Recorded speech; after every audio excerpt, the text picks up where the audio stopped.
first week we gave you 0 dick. We gave you multiple dicks this time. What the whiplash? These are terrible people. She's a child.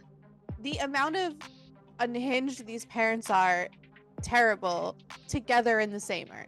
Together forever. Am I fully broken at this point? Apparently he's a real human now.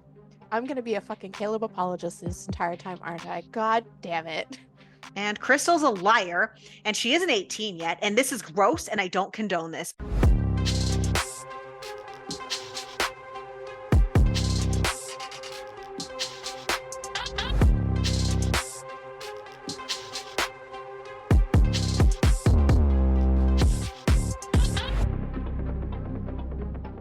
This melon is so good. Ugh. It's a honeydew cantaloupe hybrid, but really good. Nice. Nice. Oh, Yeah. been a whole day. Has not been a whole day for me. Been a freaking whole day. On 4 hours of sleep. Not I even mean, technically solid it's a sleep. whole day. Technically it is a whole day. Because, Whole day in there somewhere. So this Welcome. week we read some crazy shenanigans for our October bonanza. Bonanza. Bonanza. The first week we gave you 0 dick. We gave you multiple dicks this time. You're welcome. Because why choose? This is not January. And it's not a why choose. Mm-mm. Anywho, yes, this week we read Credence by Penelope Douglas, and it is not your typical Halloween vibe book.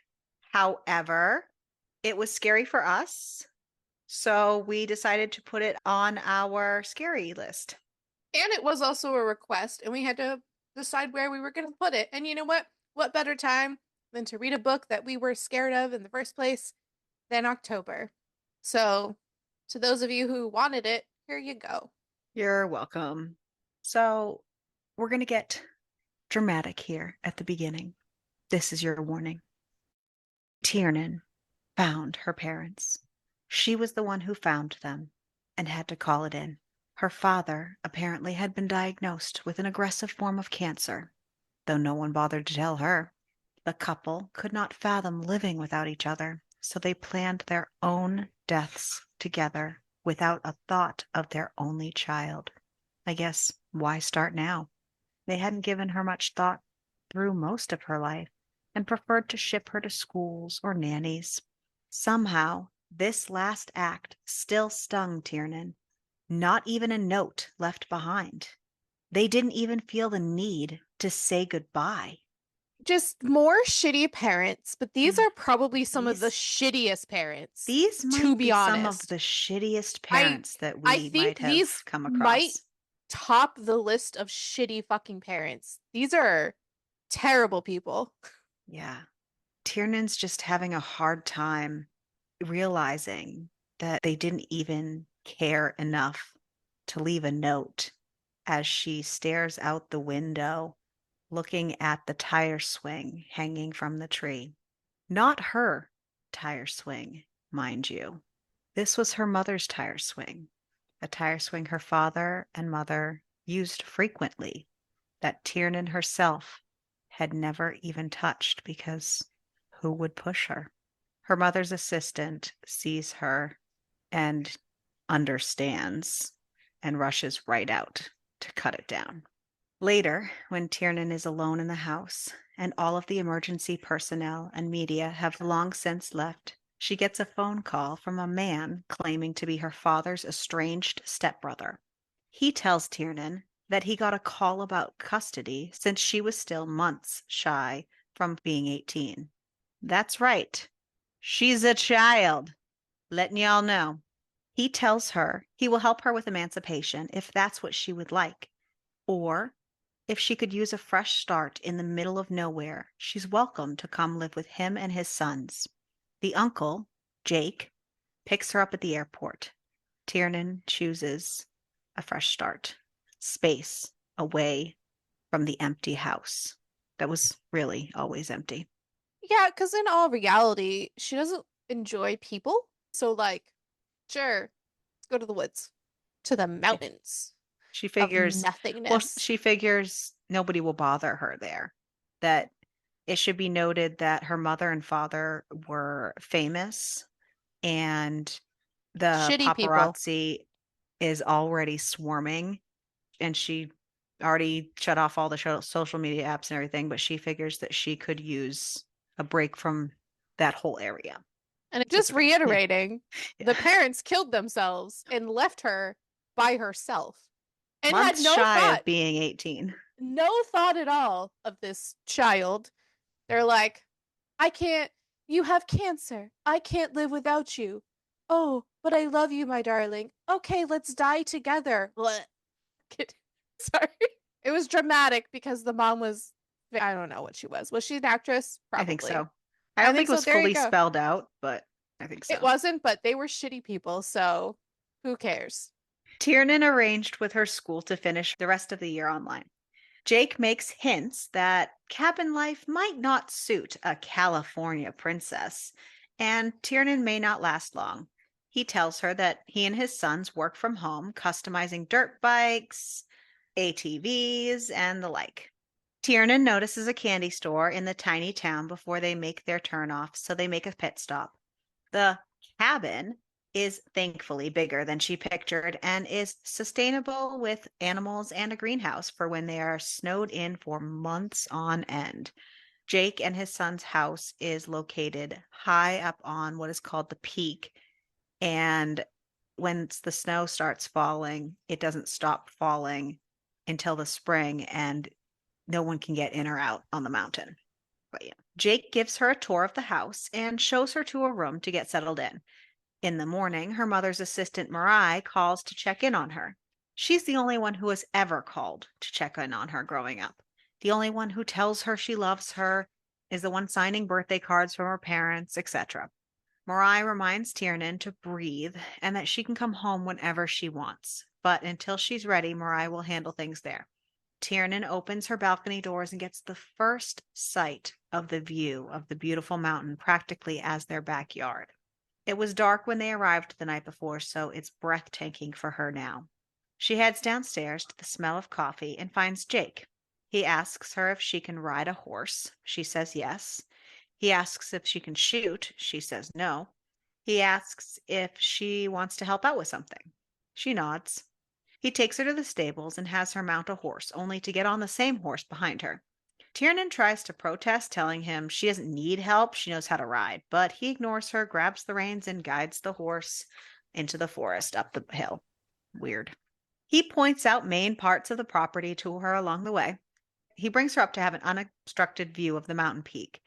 Jake tells her how important it is to carry protection with her when she comes out here and pulls a rifle out and hands it to her, telling her where to aim. She shoots perfectly. He's confused. Tiernan tells him she can't shoot animals. That's what she thought he was asking. He dismounts and says he's going to go check some traps and walk back, and tells her to start breakfast when she gets back. She doesn't know how to help with their other stuff yet, so she can start with cooking.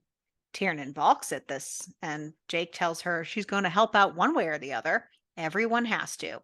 He tells her maybe he will honor her parents' wishes and keep her until her birthday, or at least until she can be lively enough to get more than one word answer at a time out of her. Dude, her entire world just changed. People died. Plus, she doesn't even know you yet. She doesn't need to communicate the way that you deem necessary, Well, which you do yeah, she but he should. also still has like a huge chip on his shoulder. So, like, Oh, absolutely. But that's not her problem. well, no, but also like the parents are the ones who like gave her to him. So, like, Yeah, I don't think he really had a choice either in the matter. So, her parents, it's her parents' fault. right. All of this is their fault. Everything's her parents' fault. Tiernan heads So, back with Jake calling after her how he likes his bacon cooked.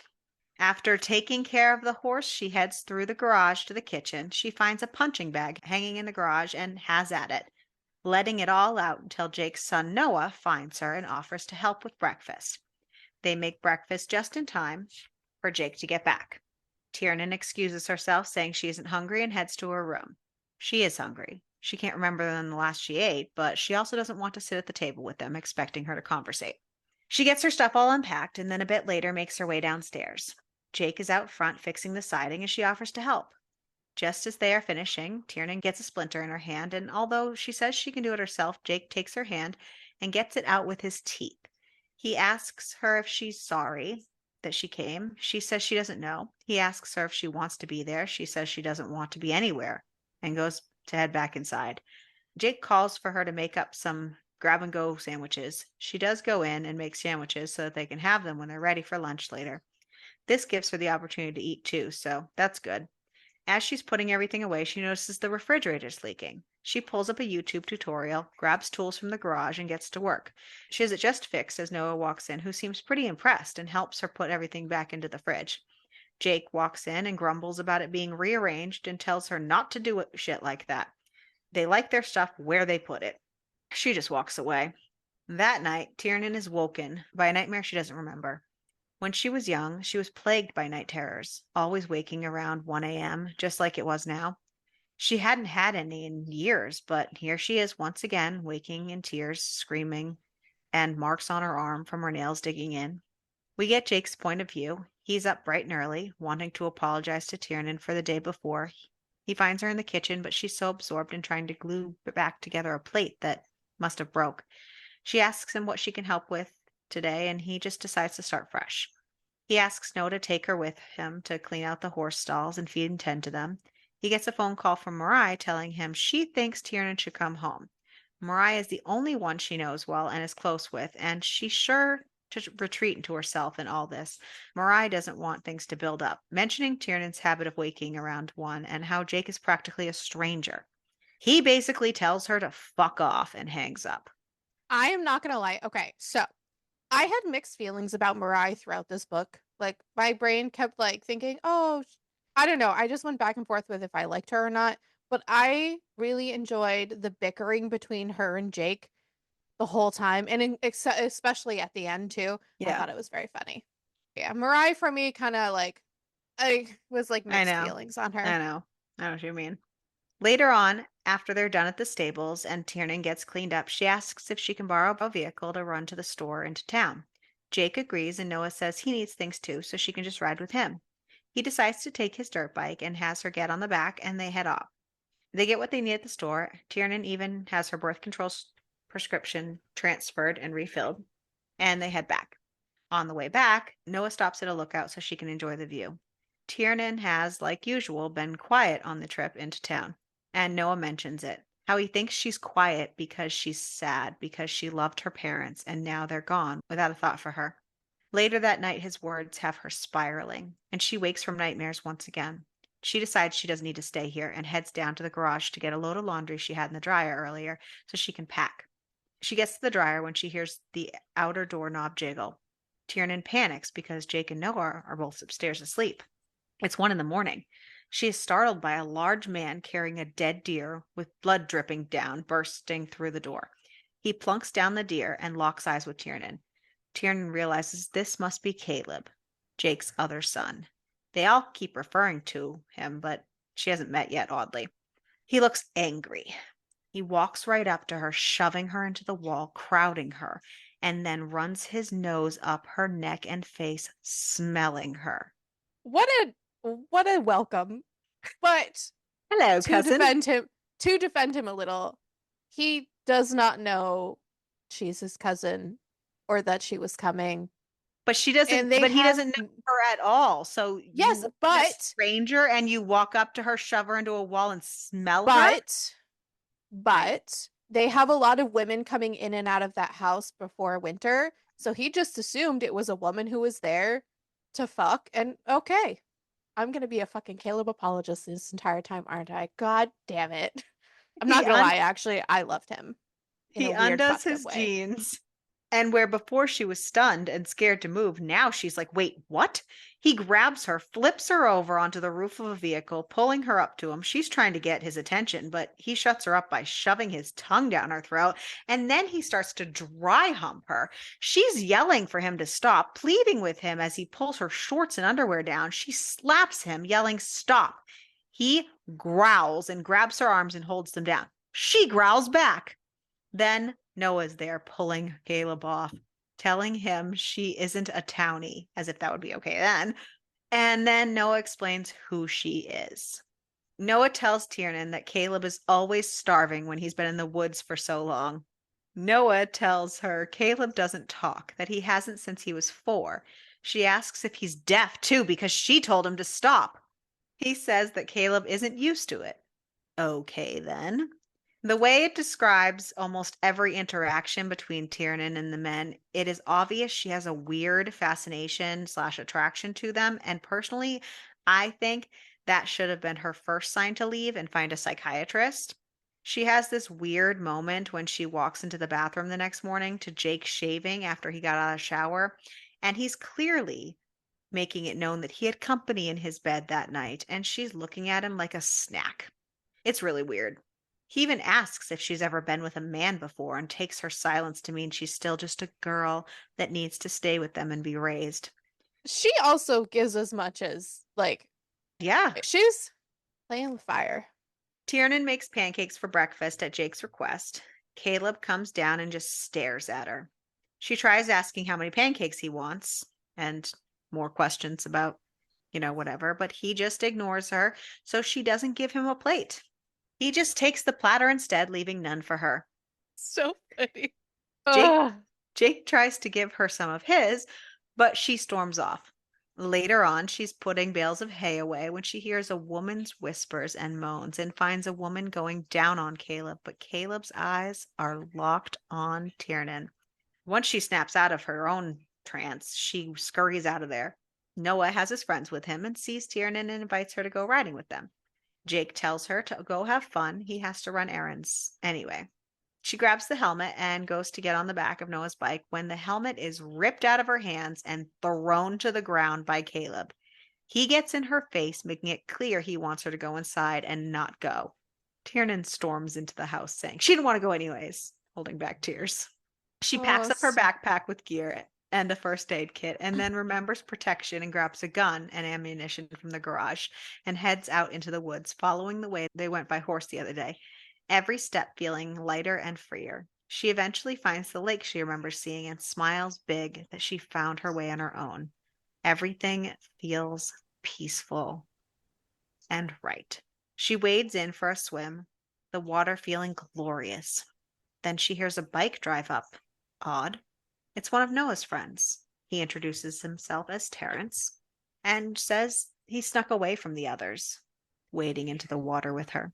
He says the boys are really protective of their property and he wanted to check it out. He tells her the boys go into town every Friday and asks if she would let him visit if he came over. More bikes pull up. It's Noah and Caleb. Noah tells her to get out. Caleb stares at Terence with a shotgun in his hands. Goodness. I can just picture, though, every Caleb scene, and it's kind of quite amusing to me. isn't it amusing? I was amused. Yeah. Tiernan comes out, and Noah grabs her and her stuff, telling her to get on his bike. Terence comes out and baits Caleb, running his mouth. Caleb cocks the gun. Tiernan gets on the bike, and Noah speeds away. They get back to the house, and she hops right off. They get into a screaming match, ending with, she's one of them. That if she gives that asshole a piece of ass, she won't sit for a week. A little while later, Tiernan comes into the kitchen to Jake trying to help Caleb and his bloody face. Guess the shotgun wasn't useful after all. Jake tells her to get started on dinner. She says no, that she's not hungry. He says, well, we are. She says, then get a servant because I'm not one, or send me home. She rounds on Caleb, saying he got what he deserved for acting like that. Jake tells her not to disrespect his home. She returns with, she's been bullied, threatened, and taunted since she got here. Jake tells her she has no idea how to act in a family unit, that she needs to be there to learn, and he pulls a Mr. Wormwood slash Matilda scene and tells her he's big and she's little, so she needs to do as she's told. He says she's spoiled, but there isn't any maids or butlers here. Tiernan tells him that that's his baggage, not hers. He says, oh yeah? Then what's your problem? Because you don't talk to us, eat with us, or try to get to know us.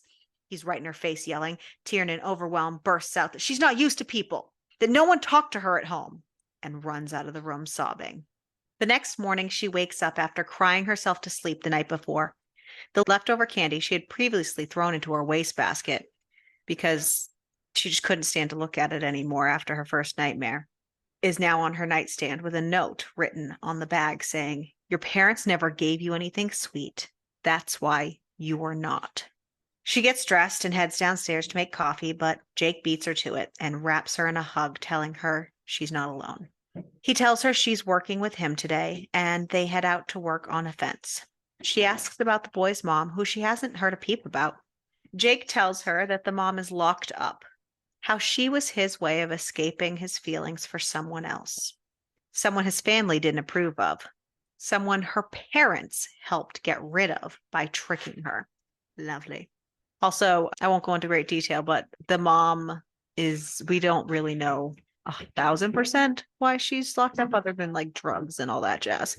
I honestly think that's just it. I think she just had, because they talked about she had drugs, some So, like yeah, fraud, but like a I whole think it laundry just list had of to do stuff. with the So whole it drug just thing. a Yeah. lot, all of it all at once. But it's at least 15 years of being locked up. After breakfast, she helps with business emails for them while they work. They get a shipment of a couple bikes loaded when they see Caleb chopping wood, the cuts on his face having reopened. Jake tells her to get the first aid kit and help him. She tries to argue that he's the one who pulled the gun. Jake tells her Terrence has a scoreboard for him and his friends where they rate all the girls and that there are at least 300 names on it. Tiernan These brings the people are kit. just disgusting. Yeah. Tiernan brings the kid over to Caleb, who tries to ignore her until the third time she asks him to please sit down. And he complies, sitting on a log. Oh, freaking Lady Beetle. So funny. It's Lady Beetle season. They're all trying to get in the house, so they're swarming through any cracks they can through the doors and stuff. And You called it a lady beetle? Isn't it just yep, a lady? nope, these are Lady Beetles. They're Japanese Lady Beetles. Oh, They're the evil version of ladybugs. And you can't just crush them because they smell. If you crush them, yeah, it's a so they're men beetles, not lady beetles. right. Men bugs, not ladybugs. Yes, yes, these are man bugs. But they're just trying to get warm because it's starting to get a little cooler in the evening. So yeah. Anyhow, she asks him, please, and he complies, sitting on a log so she can work. She cleans him up and puts ointment on just in time for Noah to holler, asking her to ride with him to get burgers. The next day, Jake decides that they need a lake day. So after morning chores, they all pack up to spend a day swimming and drinking. You have all these great, heartfelt, found family moments and emotional moments that just get ruined by their weird attraction for each other. All of them. At least they are clear all the time that they aren't actually blood related, unlike Okay, our other I ones. I'm gonna say straight up, for a good amount of the book, I actually forgot about that part because they don't because so unlike the little stranger book, was it Little Stranger? Yes. She does not consistently refer to them as cousin this, cousin that. Right. And the She few does call times him she Uncle Jake does, very rarely, right. but And the very, few very times they rarely. do mention it, she quickly corrects that distinction, or someone does. Yeah. So I literally reading it, I completely forgot about that part, which made it less icky to me. Gotcha. Whereas with Little Stranger, it was consistently brother, sister, and I was like, can you please, for the love of God, stop? I I just can't. loved all the found family moments and the little heartfelt moments they all had. And it would have just been such a beautiful book had it not been for her being 17 and them. Yeah. Okay.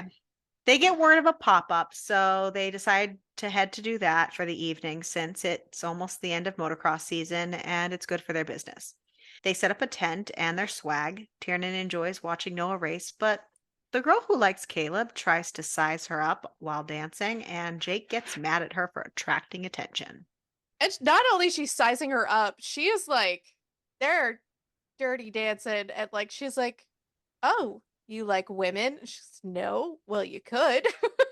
Wants to do anything to make sure she doesn't like Caleb. And honestly, like part of what she was doing too was trying to, Get Caleb's for in attention. her brain, make Caleb jealous Yep. some fucking how. But okay, Yeah. okay, lady, I don't like. Her name is Cece, but I don't refer to her as Cece throughout this whole thing because I did not care to give her a name because, yeah.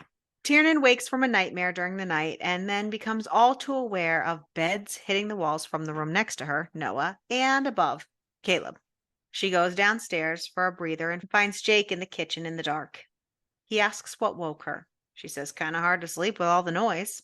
He says everyone tends to go a little wild when they know the snow's coming and they will be stuck on the mountain with no plowed roads. He tells her she should leave. She shouldn't be around all that.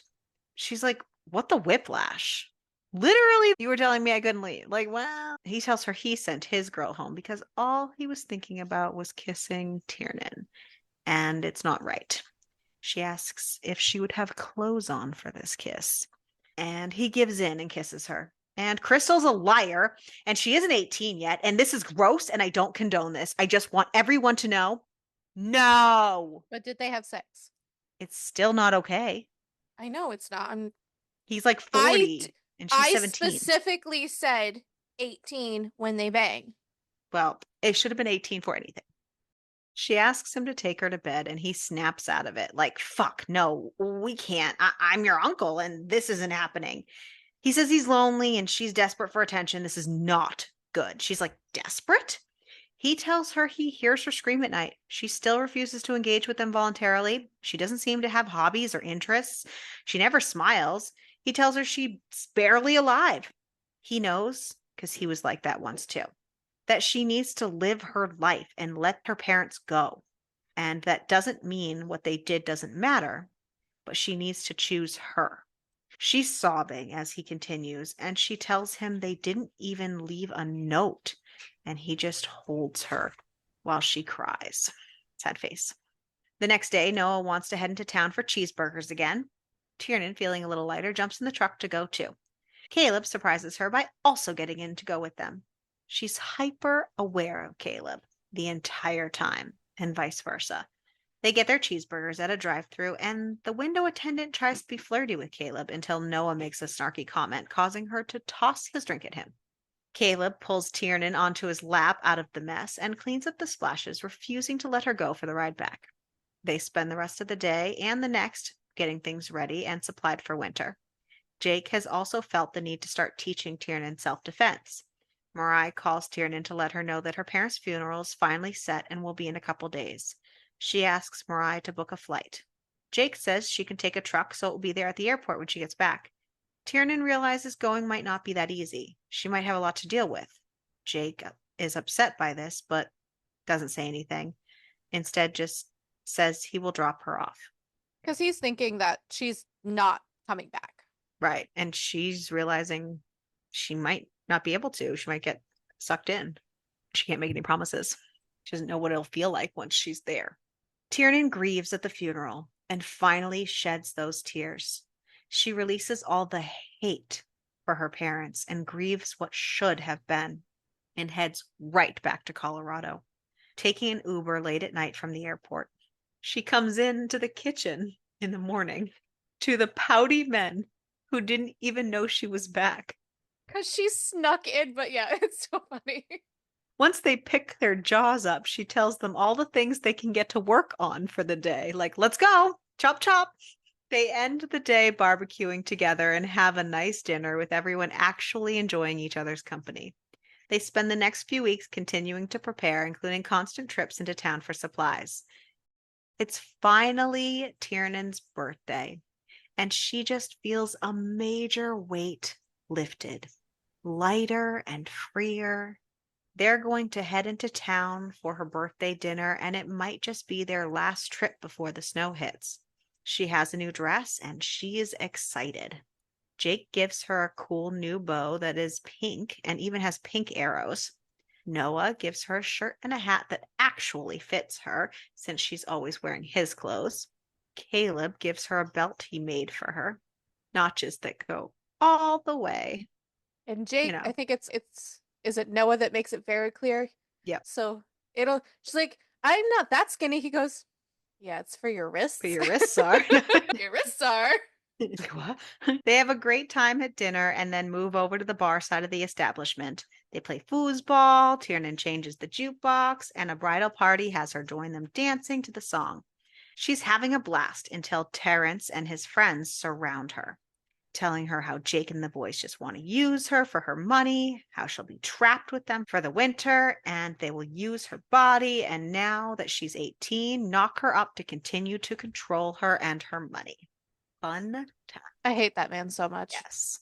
She's trying to get out of the circle, telling him no, when someone reaches in and pulls her out, and she sees Caleb through her watery eyes. Caleb kisses her forehead, wipes her eyes, makes sure she's okay, and then lunges for Terrence.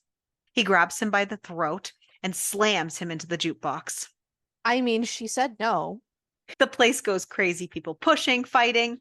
Noah grabs Tiernan and brings her to Jake before going to help Caleb.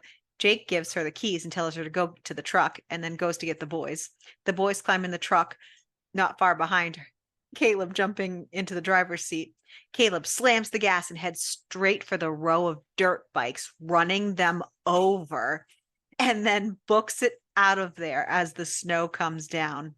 Bikes start chasing them up the mountain. Cop lights flash behind them. Everyone is slipping and sliding in the weather. The cops give up. Caleb is having trouble getting the truck up the road. He turns off road into the forest, losing the bikes. They make it home, get inside, lock the doors. Noah starts laughing. Tiernan says, "It's not funny." It's kind of funny. She says, "They'll come when the snow stops." Noah, still laughing, says, "The snow won't stop till April." 1 a.m. again, and Tiernan can't sleep. She goes down to get more firewood for her room. She finds Caleb and Noah downstairs, both with a shotgun. They are guarding just in case the snow is light and Terrence tries to take her. Noah asks her to stay and watch a movie with them. She does. They watch Risky Business, and Tiernan apologizes if she ruined their night of girls before the snow. She makes a joke about maybe there being another mountain man in a cabin So stuck fucking too. funny. They could be gay for the stay with each other. So No, funny. Noah says, Noah says, "I'll show you how we cope," and puts Oh on a my God. porno. He tells her she should go to bed. She doesn't. He asks if she wants to watch and strokes himself through his pants. She stays, so he takes his cock out. She sits back on the couch and continues to watch the movie and Noah work himself. It doesn't take her long before she's touching herself too. Absorbed in herself, it takes her a bit to realize no one is watching the movie anymore. Noah and Caleb are watching her. They come closer, crowding around her, telling her to continue. Noah kisses her and tells her that maybe they found a new thing this winter. Jake interrupts, yelling, "Noah, what are you doing?" Tiernan quickly scrambles to right her clothes as Jake tells the boys to go to bed. He asks what would have happened if I hadn't come down. Well, she would have kept masturbating and he would have he would have fucked her. She says, "I don't know, all of it," The sass. that she Ugh. feels it from all of them. She knows he does too, so he can't say it's not okay for her. He turns her around and bends her down and slaps her ass, asking if she still feels good. She says yes. He tells her to take off her shorts. He sits on the couch and pulls her over his lap. He spanks her. He spanks her until she agrees not to let the boys touch her again or see her body. She almost gets off, but he stops and says, "Don't make me do this again. It hurts both of us." Tiernan does her best to avoid talking to Jake for the next week. He humors her, even as he tries to teach her to hunt. She doesn't want to be the one to kill an animal, but he feels like he needs to know she can take care of herself. She finally is able to take down a deer and turns to him sobbing and hitting him, saying she hates him, that her parents hated her. That's why they gave her to him. He says maybe they felt bad for what they did to me, so it was a payment. She says, "Payment you won't collect because you're too old and bitter." He slams his mouth down on hers. She kisses him back, shoving her hand down his pants. He's thrusting into her hand, but freezes hearing Noah shout something, who had gone to retrieve the deer. He tells her to go get in the truck and hollers to the boys to get started on the deer, that they will follow. The boys head out, and he grabs her across the truck and kisses her again, pulling off her pants. He gets rid of their shirts and then kisses his way down her body, taking off her boots. He eats her out, stopping just before she's about to come. He fingers her, finishing her off this time. He gets a condom out. She tells him no. She wants to be able to feel it her first time. Eye roll. He pulls his pants down and guides himself inside. He fucks her until they both finish. Tiernan asks if they can do it again. So he pulls her on top of his lap and tries to get her to do it that way. Walking towards the house, Jake tells her it can't happen again. She placates him with an okay, of course. They walk in and see the boys, who clock them. Jake tells Tiernan to head up for bed and he heads out to the garage. The boys follow. He says he fucked up. Noah, visibly pissed, asked, "What if I want her too?" Jake says, "You don't. You're just latching on because she's here." Noah says she's leaving in the spring. Maybe he'll go with her. Jake says he's not sharing a woman with his sons. Noah says, "How convenient when you took her from us the other night." Jake says shit almost happened with them before that. Noah counters with Caleb the night they met that Noah actually likes her and he's not going to stop unless she stops him. Jake realizes how royally he fucked up and says she's free to make her choices. Just act right. It doesn't stop him from making a stop to Tiernan's bedroom on his way to his own, though, asking her to join him. Dingleberry. Tiernan still wakes around 1, but they have shower sex and she goes to head back to her own bedroom, only to find Caleb sitting on the stairs in the hall.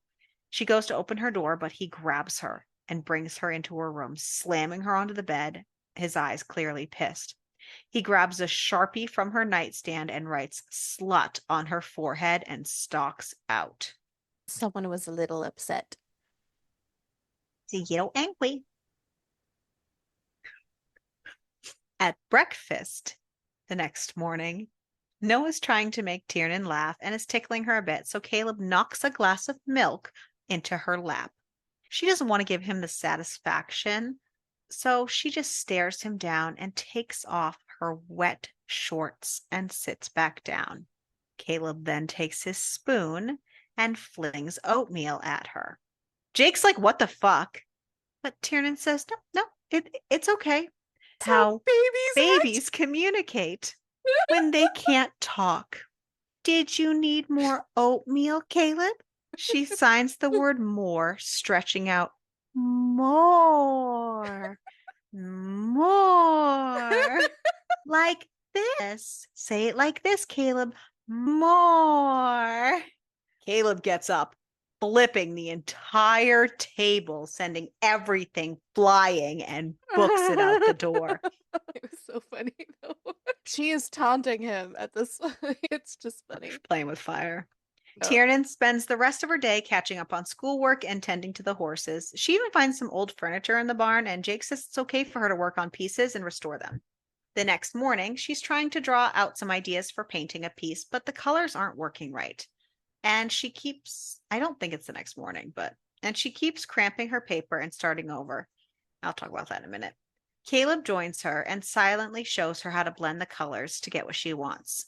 She admits she hasn't drawn much since she was a kid, and she would try to hang up her drawings on the refrigerator, but she would always find them in the trash later because, they didn't go well with the decor. Overwhelmed with feeling for a moment, Caleb wraps himself around her and holds her. When she feels better, she makes a snarky comment about being a slut, and he leaves. It's been a couple weeks since she started her furniture projects, and those and her schoolwork have been keeping her busy. I don't like how time is laid out in this book. It's super wonky and not clear, and I never know when it is. Yeah, time is a construct. It's just time. And then, like, sometimes it'll be like 4 pages into the chapter, and they'll be like, "Oh, yeah, that was supposed to 3 weeks later." Like, what? Okay. Jake heads off to their hunting cabin for a few days. Caleb usually goes with him, but has decided to stay. Tiernan is doing laundry and goes to put it all away when all of her underwear that should have been in there is missing. We never figured that out, by the way, either. I'm pretty sure Caleb stole them all.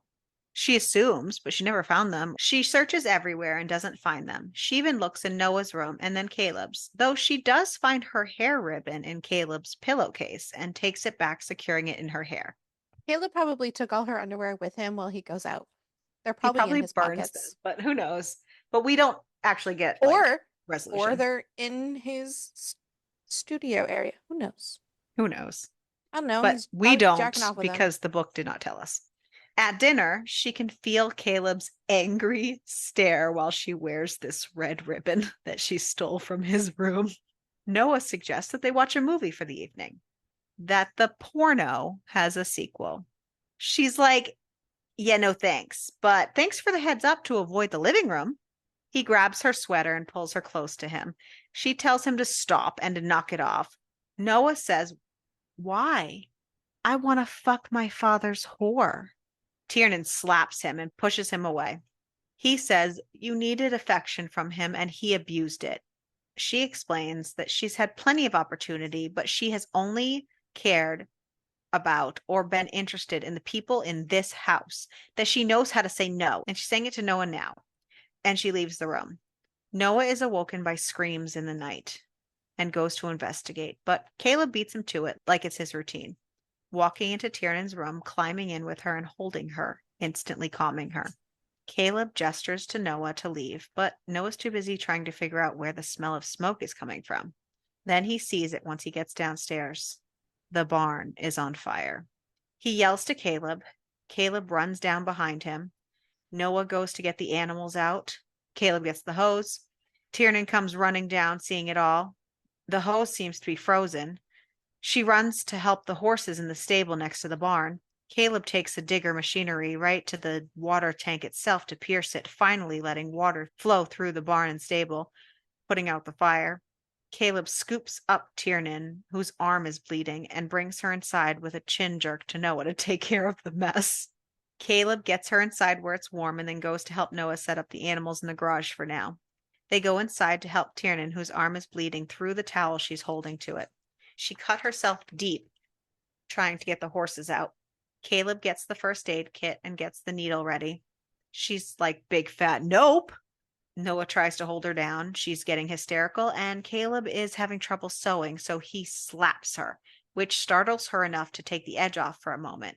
When it comes back again, she asks Caleb to do it again. He does, and then he kisses her before stitching her arm up. Noah replaces him at her mouth to take her screams in.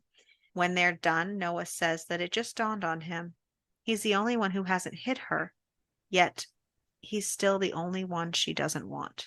He goes to fill the tin tub to wash all the blood off, and the power goes out on them. And Noah's like, fucking great. He's just This poor not man having can't it catch a tonight. break. Nope. Tiernan just wraps her arms around him and says, Noah is the one I love to talk to. He's the one who's always warm. Noah has Tiernan stand in the tub and take her clothes off. They get pitchers of water and cloths, and the boys start washing everything off her. Caleb leans in and licks her clit and then dives in while Noah kisses her, telling her Well, to because say yes Noah's to them. like, is it clean? And instead of like her responding, fucking Caleb just I'll dives right in check, right? without the words. Right. She Sorry. says she does say yes, and Caleb scoops her up and carries her up to his bedroom, Noah running up with them. They get her on the bed I and could take just picture Noah just like running after. they take turns kissing. Noah says, me first, and he dons on a condom and slams in, fucking her while she locks eyes with Caleb. Then she flips them so she's on top and signals Caleb over so she can take him in her mouth. After a bit, he pulls out so he can finger her ass to prep her, and then Caleb fucks her ass because that's what he likes. The boys sandwiching her until everyone finishes. After Caleb takes her hair ribbon out and stuffs it back inside his pillowcase. In the morning, Tiernan wakes alone. She heads to the bathroom to clean up. Caleb shows up in the doorway with the first aid kit to change her bandage. They have a moment, and he ends up with his head in her lap as she holds him. Until they hear Jake bellow up the stairs. What the hell happened? And why the fuck is Jake back so early? And then he's there seeing the bloody bandages and Tiernan's arm. He's not happy. Caleb leaves. She tells Jake about the fire and the boys helping her. He tells her that he got turned around and had to come back. Too much snow. And then she tells him about what happened after the fire. He's clearly not happy, but asks if they were good to her. And when she says yes, he changes the subject and then leaves to let her finish cleaning up. Apparently, the fire started in the loft, and there wasn't anything there that could have started it. Tiernan is confused by this because she thought she was told no one could get through. Jake explains that the roads aren't plowed, That's not the same thing. Her arm is doing pretty well. Jake even made her a sling, so nothing has to pull and itch against her stitches. She notices that it's just about December. See, time is just a Time construct. flies by. She gets an idea to make something and heads out to cut a few branches from a tree. She has a hard time since everything is frozen, but Caleb is there to help and cuts what she needs. But then he starts shoving her to what's left of the barn. It fared well considering, if you weren't looking at the hole in the front of it. He backs her up onto a cloth covered vehicle, trying to kiss her. She's refusing him. His quiet makes her nervous, and to be honest, she feels way too much with him. And if he's going to be rough and pushy, then that's how she wants it. Yeah, she does not want it soft. He starts Soft tearing her means feelings. he starts tearing her clothes off, angry at her. And then he starts fucking her until her eyes catch his, and then he kisses her and slows down and picks her up, takes the sheet off the car, opens the door, and lays her down across the seat. She says not to go slow. She doesn't want him to suck her in and make it harder for her to leave in the spring.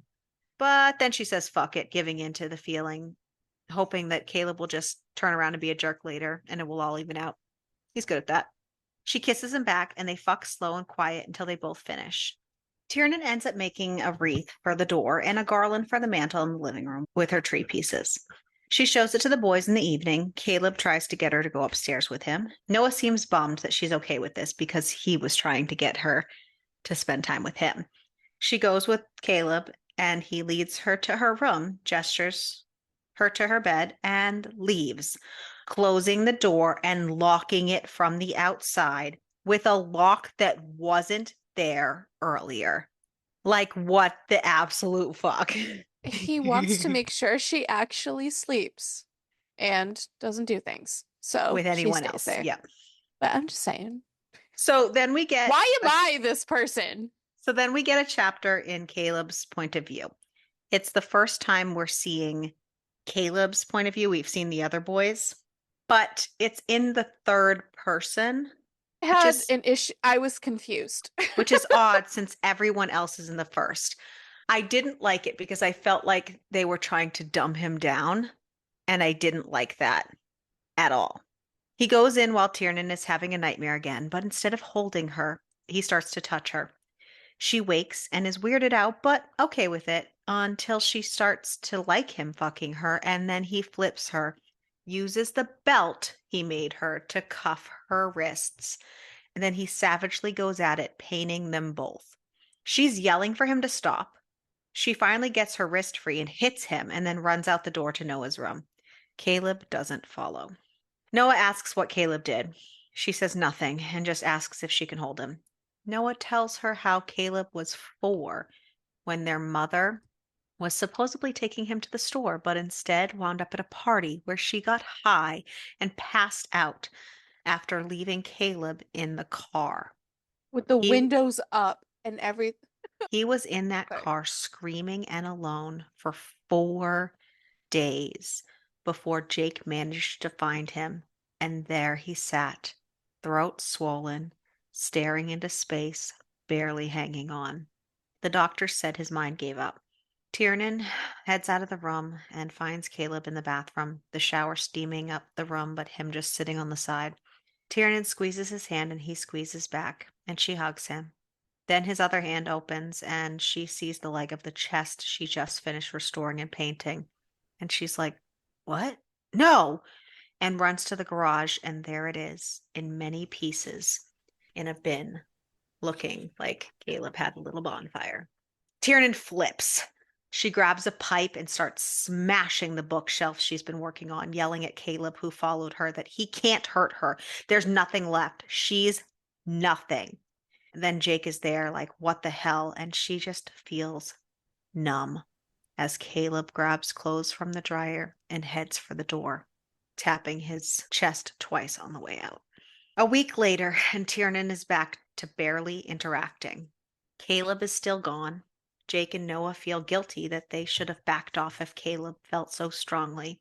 Tiernan doesn't care if he was jealous. It's no excuse for his actions. If only he didn't act like a wild animal, because the way she feels for him is different too. Over 2 months go by, and now it's February. Caleb is still gone, and Tiernan has been keeping her distance physically, but is back to being a part of everything. She has even restored a few more pieces and caught up on school and sent in college applications. Tiernan asks Jake if Caleb has ever been gone this long. He says no, but that he doesn't want to take her that deep in the woods, and he doesn't feel safe leaving her behind. Tiernan goes up to Caleb's room just wanting to be in his space. She lays in his bed, accidentally laying on a book, and she goes to put it back on his full bookshelves, but opens it and sees writing. Caleb uses them to write thoughts.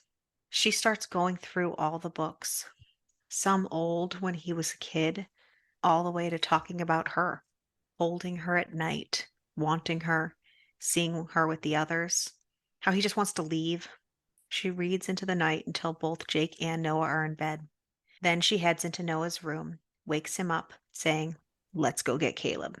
She tells him the hints Caleb left about where he wanted to be, and Noah recognizes where to go. So this part was really confusing for me because they realize he's probably not at the hunting cabin based on the stuff he said, and Noah realizes where he was talking about, this like little canyony area, and he says he's going to go there. But then he brings her to the hunting cabin.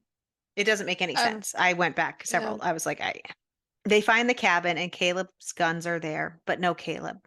Tiernan fears the worst as a nasty storm continues to rage.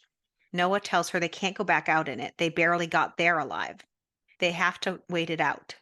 In the morning, the storm has stopped, and Noah heads out to get fish for breakfast.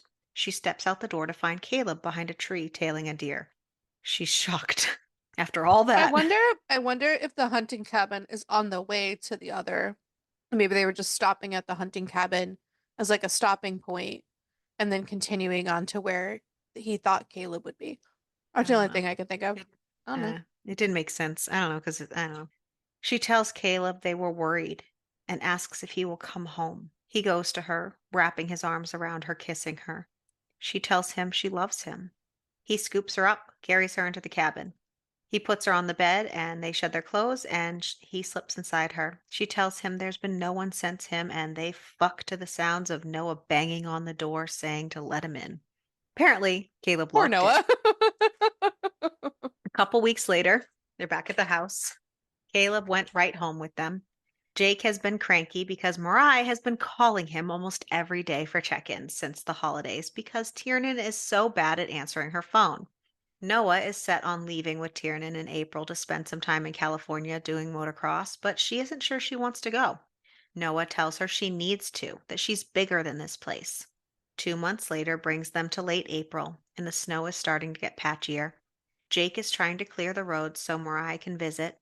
Jake is successful, and Tiernan and Caleb make a run into town for lumber and stop at the candy store. They see the girl who was obsessed with Caleb, that he was screwing, and she's super pregnant. Tiernan tries to ask him about it, but he stomps on the gas and she reaches over and hits the brake and gets out. She pleads with him to tell her anything, but he just stares at her. Noah pulls up on his bike asking if they're good, and she asks him to take her home instead.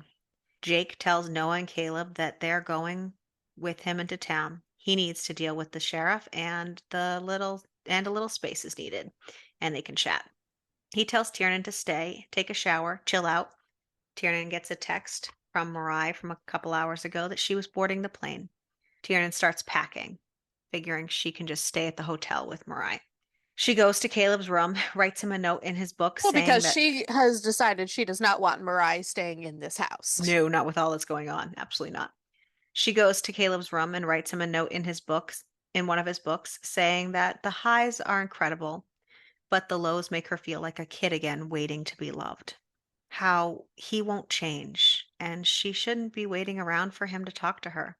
That she loves him, and she thinks he might love her, but she needs some time alone. She needs to learn herself. She gets her stuff and texts her uncle, telling him she's going to pick up Mariah at the airport. She hears her favorite horse going wild in the stables, so she goes out to calm her, thinking it's the storm, when Terrence comes out. She tells him to leave. He tells her he just wants to talk. If she agrees to sponsor him, He will tell the sheriff Caleb and the bikes, that was an accident. Her phone rings, distracting her, and he lunges for her. She runs into the house, answering Jake's call, and there are two other men waiting in the kitchen. Terrence catches up. Tiernan grabs knives from the butcher block and chucks them at the men as Terrence is trying to convince her to go along with his plan. She runs to the garage, slipping behind her wardrobe she painted. The guys chase but don't see her. Terrence tells the boys to take the bikes that he's owed anyways, that she will be up on his wall as soon as her crazy boyfriend is in jail, that they can't prove the fire was them. Tiernan reaches for her bow, conveniently just sitting on the bench behind her, even though they take care of all the other weapons, but you know. The bikes start up. One of the guys protests a little, afraid they'll be caught. Terrence says, no, the bikes were destroyed in the fire, making it clear he's about to start another one. Yeah, Tier- and if she just happens to also die in the fire too, it's fine. right. Tiernan launches an arrow, snags a guy's shoulder, and Terrence books it for her. She runs into the house, locking the door. Terrence plows down the door. She sends an arrow out at him, catching him in the shoulder. The third dude sees this and is like, I'm out. Terrence starts to try to crawl as Noah's voice floats through the house. The three men rushing in. Jake calls the sheriff, who arrives with an ambulance. Tiernan tells the sheriff the whole story. Noah tells her they got info that the baby can't be Caleb's. He was at the cabin the entire month she got pregnant. Mariah shows up. Her flight was early, so she rented a car. She's trying to figure out what the fuck with all the emergency personnel. Tiernan pulls her aside and tells her to head to the hotel. She'll meet her there and explain all. But then out of the corner of her eye, she sees Caleb putting her packed suitcase in Mariah's rental. Because he saw the suitcase that was packed in the house when they were there, and he is not thrilled. So he's just going to help her, putting it in the Yep. car. She sees this as a clear message of him telling her to go. So she numbly gets into the car, Mariah following, Noah and Jake yelling to stop as they drive away. The next day, Tiernan is back at her house in California. She told Mariah everything. Mariah is pissed. She shows Tiernan her parents' a simple will, leaving all to Tiernan, and then goes to run some errands. Which is the Tiernan, only good thing they ever did for her. yeah. That's it. Tiernan takes her parents' ashes and goes to bury them beneath the tree they loved out back, according to their instructions. And their ashes are in the same urn. Well, yeah, they want to be together. I know. I'm just the amount of unhinged these parents are terrible together in the same urn. Together forever. Tiernan gets a shovel and does their last ask. When Mariah returns, Tiernan tells her she wants to hold an auction for her parents' clothes and jewelries and things. 6 weeks later, she's still in California. She has chosen a design school in Seattle to attend in the fall.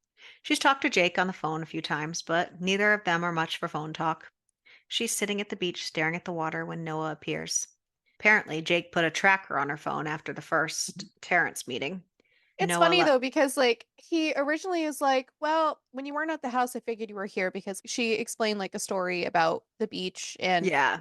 almost unaliving herself in the ocean by carrying books. It was crazy. So like he knew what beach she was going to be at, but then yes, Jake actually has a tracker in her phone. Noah left shortly after she did, needing some space of his own. He's on a motocross team. He tells her that Caleb left for the cabin right after she left, and his dad says he hasn't been back. Tiernan convinces Noah to move his stuff out of his hotel and stay with her. He goes to get his stuff, and she goes back to the house to set up a room for him. When she gets there, Mariah and Jake are in a screaming match. He's winding her up, and she's threatening to call security. Tiernan leaves them to fight a bit and sneaks to her room. Tiernan falls asleep. When she wakes up, she can smell Jake's chili. She looks out the window and sees a tire swing hanging from the tree. That can't be right. Mariah cut it down the day her parents died when she was staring at it, knowing what it represented for her. She runs outside and sees it's a new swing. The tire is smaller. Caleb steps from behind the tree. She asks what he's doing here. He just holds out his hand. She takes it and he picks her up, places her on the tire, and he pulls it back and lets her swing, pushing her and twirling her, giving her this moment. When the swing stops, she asks how he knew. He pulls out an article with a picture of her parents on the swing, and there, in the tiny background, is a young her watching sadly from the upper story window. She says, I can't believe you're here, that you left Colorado. Caleb says, it was time. It is time. He speaks. She slides off the tree in awe. He This says, man has not spoken since he was 4. like decades, yeah. He Ugh. says, my home is where you are. He pulls out the book she wrote in.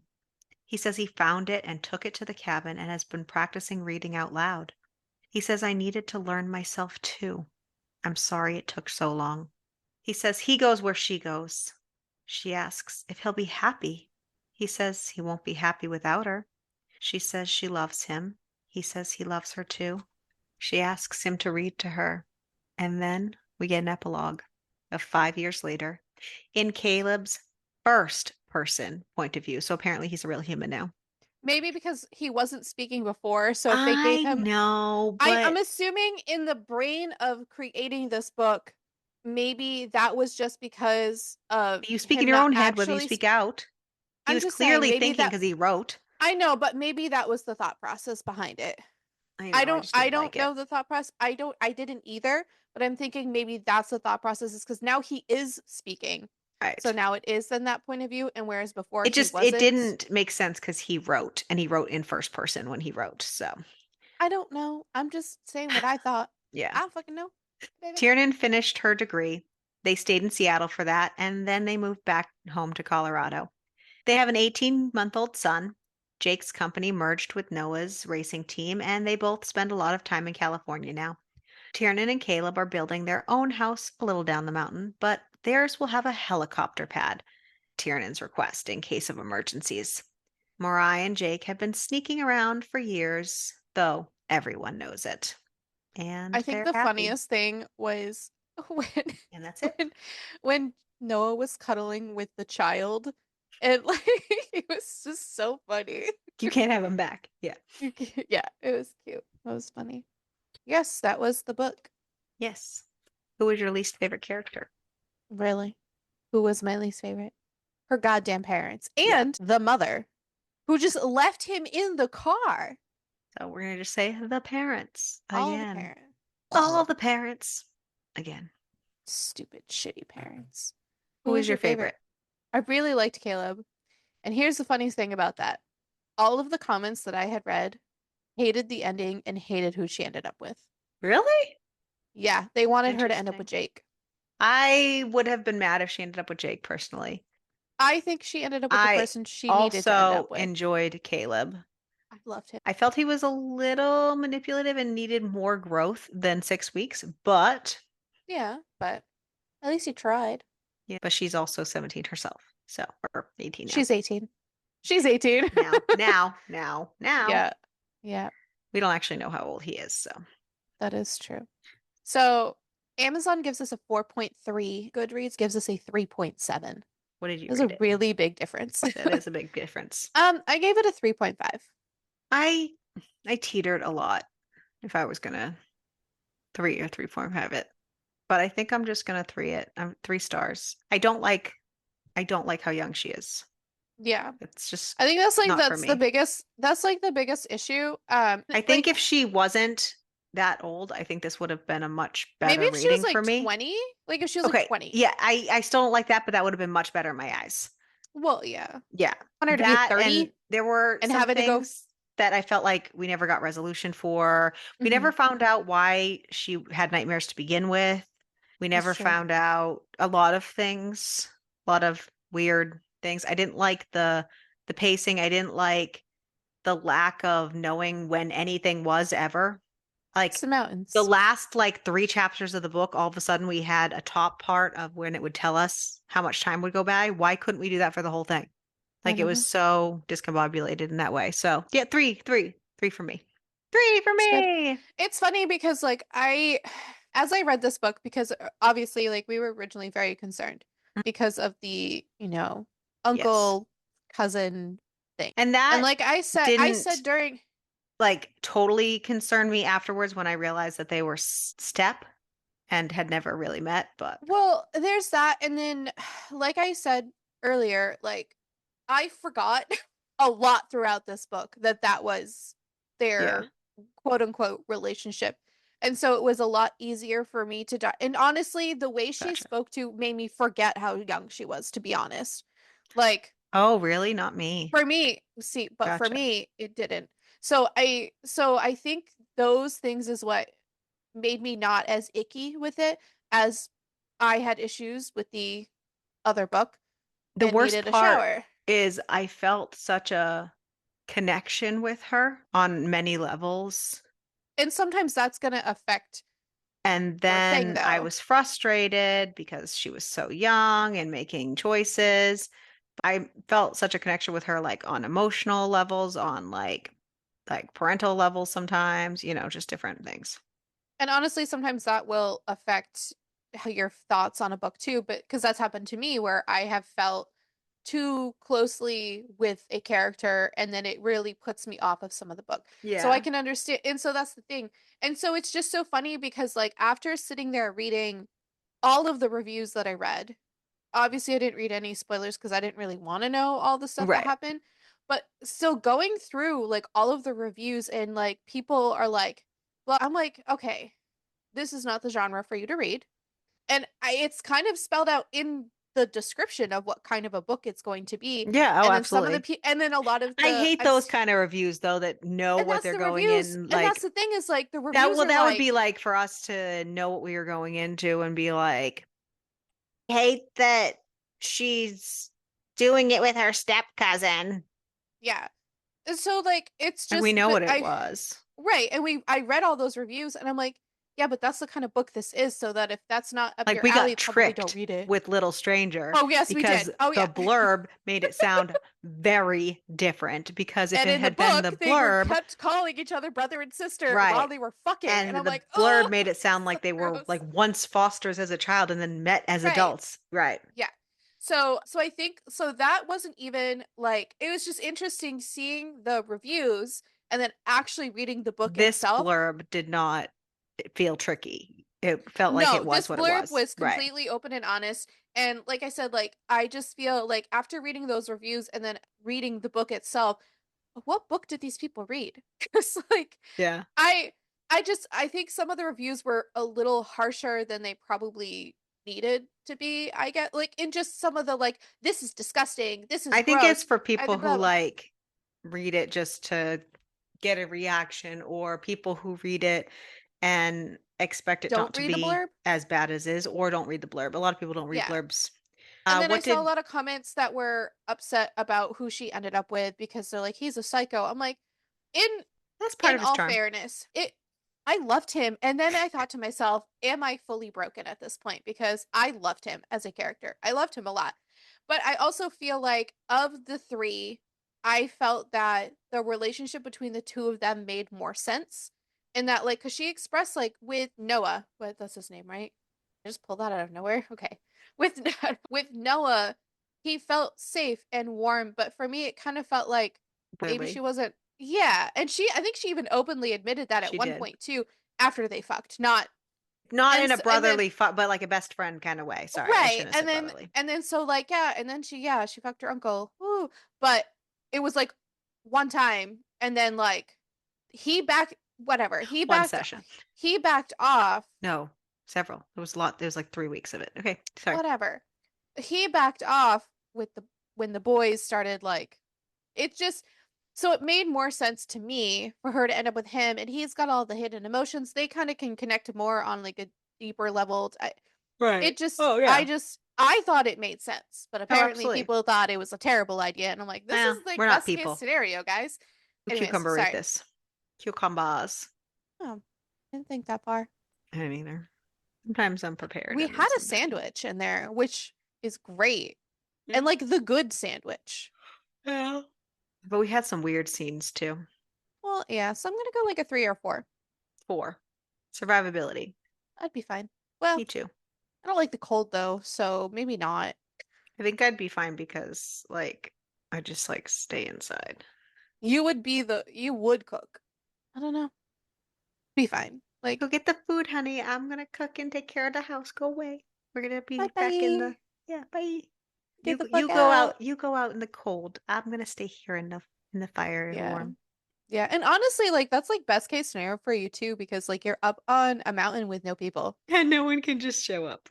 Yeah, exactly. So, Uh, but yes, so that was Credence. And next yes. week we're gonna take another Another left wild turn turn. and another left turn and another left turn. And we are reading Don't Hex and Drive by Juliet Cross. And it is a opposites attract vampire romance. And based on the first sentence of this description is definitely why Ariel picked this book. Notoriously bad at peopling, Isadora Savoy spends most of her time in the greenhouse or at the local animal shelter, using her conduit powers of growth and healing. Content to remain in the background of the Savoy sister shenanigans, she's reluctantly roped into the mystery of missing neighborhood girls. There's a lot of like alliteration going on right now. Now she's partnered with a flashy, flirty vampire to find them before it's too late. Devraj Kumar, God, you had to pick a book with crazy names that I'm gonna have a terrible I can't pronounce. Has seen and done it all. 300 years roaming the earth as a Stygorn, a legendary vampire warrior who operates in the shadows, has its perks. I can't pronounce this word. Is it ennui? Yes. Okay, but ennui has set in.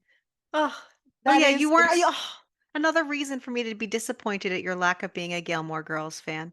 that is Michelle until he goes has on a whole episode rant, like an episode long rant about having ennui. that is until he has a run-in, literally, with an intriguing witch while on a new assignment in New Orleans. Fascinated by her resistance to his charms, Devraj can't help but push her buttons in an effort to get to know the shy witch. Fortunately for him, she's been recruited by the Lord of Vampires to assist Devraj on the case. Between a Bollywood marathon, supernatural dating app, secret package, and sexy driving instructions, Isadora is in over her head. And Devraj, after just one taste, he's playing for keeps. So, Solid we went nuggets. from up in the mountains with cousins and uncles to vampires and witches. Hoot hoot. And Woo! bears, oh my. So join us next Because week. this is Halloween, okay? This is Halloween. This Halloween, you're gonna get so sick of that song all month. Join us Sorry. next week and make sure to keep reading. And keep it smutty.